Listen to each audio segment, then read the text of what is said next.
태종 12년인 1412년 4월 25일에 적서, 그러니까 이제 정비냐 후궁이냐 적서를 구분해서 개정된 왕자와 왕손 칭호를 발표하는데, 정비 중궁의 중전의 아들은 정일품 대군으로 하고, 후궁 중에 정일품 빈잉의 아들은 종일품 군으로 하고, 궁녀이죠. 후궁인 궁녀의 아들은 종삼품 정윤과 정사품 부정윤으로 규정을 합니다. 또 왕의 친형제는 대군으로 봉하고, 친형제의 적신의 장자는 군, 중자는 종이품 원윤으로 이제 삼습니다. 친형제와 친자의 양척, 아들은 종이품 원윤과 정사품 부원윤으로 삼척. 즉 어머니의 신분에 따라서 그 계급을 좀 달리한 거죠. 그리고 태종 2년, 태종은 그 2년 뒤에 이제 우리가 알고 있는 정비소생은 대군이요, 후궁소생은 군이라는 그 제도를 확정을 합니다. 태종 2년 뒤에 친왕자 중에 왕비소생은 대군, 후궁소생은 군으로 확정 발표합니다. 대군, 군. 대군은 왕비소생, 군은 후군소생으로 이제 정리를 하죠. 태종이 확정한 봉작 규정은 세종 때 다시 한번 손질이 됩니다. 1443년 12월 9일에 세종은 왕비의 아들은 대군, 후궁의 왕자는 군으로 태종과 같이 하면서 모두 자급이 없는 정일품이다. 그리고 적서의 분별을 없애버렸습니다. 적서의 품계차별을 없앴죠. 적서의 품계차별을 없애고 단일화한 거죠. 정비소생은 대군, 후궁소생은 군이다. 그리고 정일품이다. 이렇게 정리했습니다. 그러면 정일품은 정승급이죠. 그래서 왕자는, 세종이 결정할 때 왕자는 정승급에 해당된다고 할 수 있겠습니다.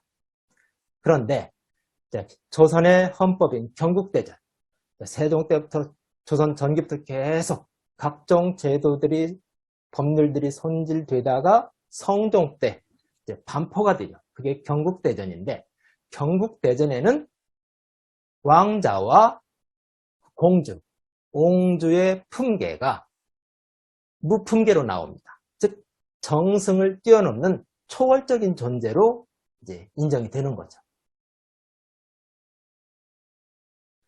경국대전은 임금의 자녀인 대군, 군, 옹주, 공주는 모두 품계를 초월하는 존재로 기록되어 있다.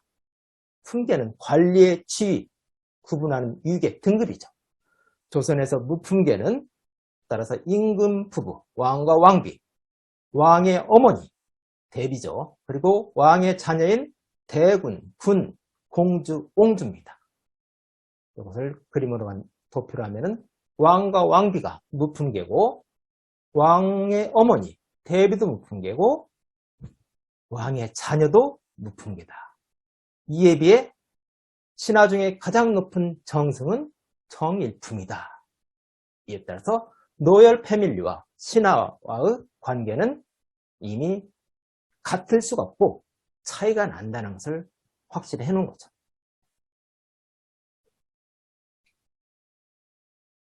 그리고 고종 때는 다시 한번 이제 봉작제도를 다시 한번 정립을 합니다.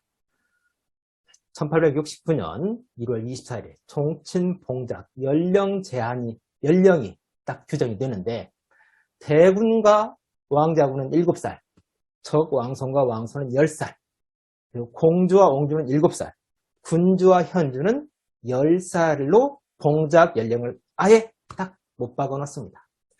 그 전까지는 보통 6살에서 10살 사이에 봉작이 되어 왔습니다. 그래서 왕자 7살, 공주, 옹주 7살로 고종 때 못을 박는 거죠. 그렇다면 세종의 왕자는 몇 살 때 봉작이 됐을까요? 일반적으로 조선 왕실에서는 6살에서 10살 사이에 봉작을 했는데 세종은 7살에서 14살 사이에 왕자들을 봉작을 했습니다. 또 조선에서 최연소 가장 어린 나이에 군호를 받은 왕자는 성종대왕의 막내인 양원군호로 불과 3살 때 받았습니다.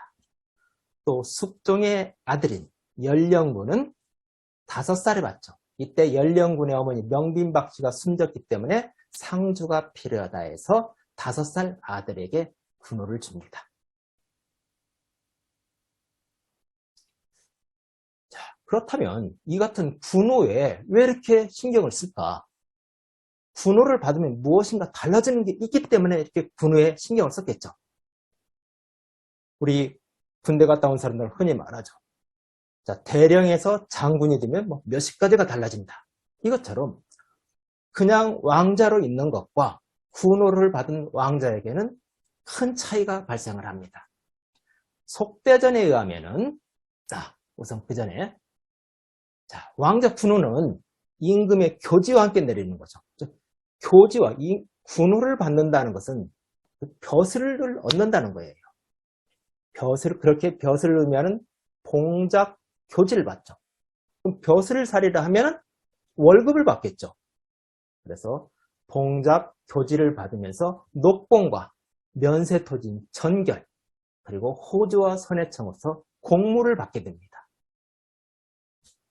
자, 녹봉은 월급이 되겠고 면세토지 전결은 이 왕자들에게 땅을 주는데 땅을 소유권을 주는 게 아니라 세금 징수권을 줍니다. 그리고 이제 호주와 선해청에서 각종 지방에서 올라오는 특산물을 왕자방에 보내는 거죠.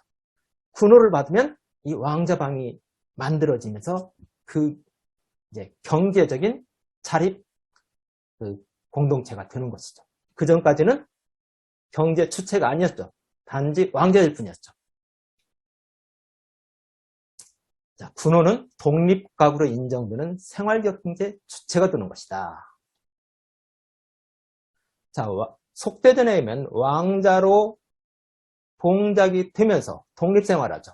그 독립생활하면 나라에서 왕자가 생활할 수 있도록 물품을 공급을 해줘요. 그 기준이 어떻게 되어 있느냐? 속대전에 보면 매달 쌀 2석 8두, 그리고 콩을 1석 5두씩 준다.